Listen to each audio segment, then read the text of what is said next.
Hey beauties, welcome back to my channel. Today we are going to be playing in some throwbacks from MAC Cosmetics. Every once in a while MAC brings back popular shades of eyeshadows, lipsticks, and they have done it again and they brought back MAC Kid. Oh my gosh, I'm so happy about this. You guys, if you watch my channel, you know how obsessed I am with MAC Kid. So these are the 4 shades of shadows they came out with. It is Tete A Tint, Goldbit, Uninterrupted, and Kid. I also got 4 of the throwback lipsticks. I didn't get the frost ones just because I don't typically wear them, so I didn't want them just to sit in my collection. I'm going to go through some swatches with you guys as well as some comparisons to a few of the originals, and then we will get into this eye look and I'm going to try on my lips all the lipsticks I got. The eyeshadows come in a single pan, which is what I got. They're $6 a piece, and then you can also get them in the pot, and those are $16. These shadows have magnets already on the back of them. However, they do not cling to Z palettes or any other palette other than the MAC one. You have to go out and kind of fandangle things and add their magnet. It's a whole different issue. This palette right here is $8, and then I think this palette's $8. I have a ton of MAC palettes, so I just grabbed one of my four pan and just popped them in here. But just know, if you are new to MAC shadows and you have a Z palette, these are not just going to automatically go in there. Now here are the swatches. I have Goldbit, Tete A Tint, Kid, and Uninterrupted. I have the original Kid in here. This is Kid right here. I'm going to show you side by side. You can even see here that this one, the original, is slightly darker, and even in the swatch you can tell that it is slightly darker. I'm assuming that's because they have changed the formula of the shadows. The texture of the two are a little bit different. I didn't think the original MAC Kid needed any help at all, but from what I understand, MAC is upgrading their eyeshadow formula. And then Uninterrupted, that one used to be a pro longwear shadow, so I have that one here. This was like my favorite thing ever when I first got into MAC. So you can see those side by side. And the original is actually slightly lighter and a little bit more of that oranginess to it. I do not own either of the other 2 shadows to be able to compare the original, but I'm assuming that they're probably just a hair different. Now for the swatches of the lipsticks, we have Shrimpton, Bronx, Marrakesh, and Rocker. All the shades are beautiful, but you will see me towards the end applying all of them and my thoughts on each individual color.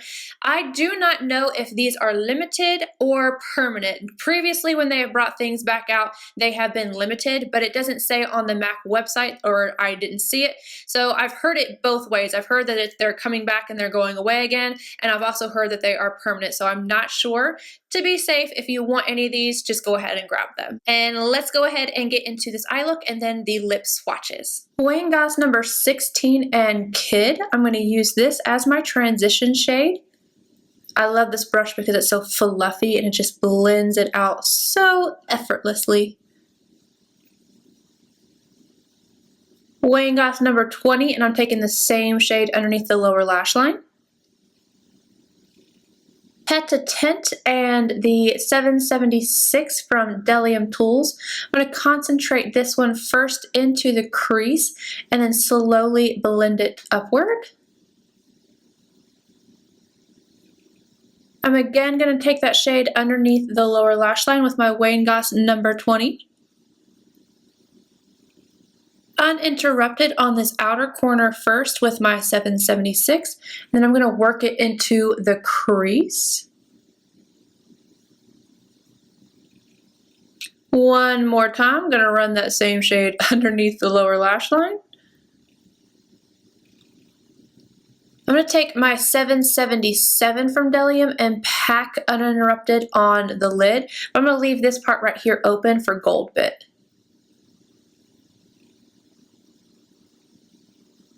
Linda Hallberg 303, and I'm going to take Goldbit right on this inner corner.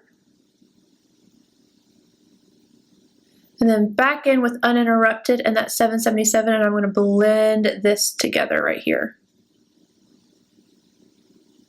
The first lipstick shade I am wearing is Shrimpton, the shade right here. All I can think about is seafood right now. Shrimpton is such a weird name, but I like the color, I like the texture. However, I'm feeling a little washed out right now. I would definitely need to use this with a lip liner. Next up, we have Bronx. This is gorgeous. This is a matte shade. I meant to tell you guys and forgot. The last one, Shrimpton, is a satin. The rest of them are matte finishes. This is gorgeous. It's like it's a mauve, but it's a brown mauve, but not too brown, like where it's unwearable. This is gorgeous. I really like this one. Marrakesh. This is a beautiful brick red. I love this type of shade. It's just beautiful. And lastly, we have Rocker. This one is a matte formula, but it doesn't really feel like a matte going on. It has more of a slip to it. And I noticed right away that it had a little bit more of a sheen. Then I started looking at the bullet, and it definitely has like little minuscule little glitters in there. Nothing that looks glittery on the lips, but it has almost like a metallic sheen. And I used a lip brush around the edges. I'm not sure if you guys can tell, but that slip made it less opaque right around the rim where I was trying to use the brush. This one is not my favorite, but I love the color. Just know that it's not the traditional matte formula. All right, you guys, that is it. I hope you enjoyed this. Let me know if you plan on picking any of these up. I am super excited about Tete A Tint.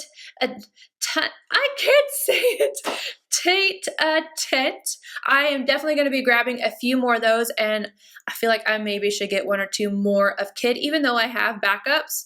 I just love that shade so much. Let me know what you're grabbing, and I'll see you guys in my next video. Bye, guys.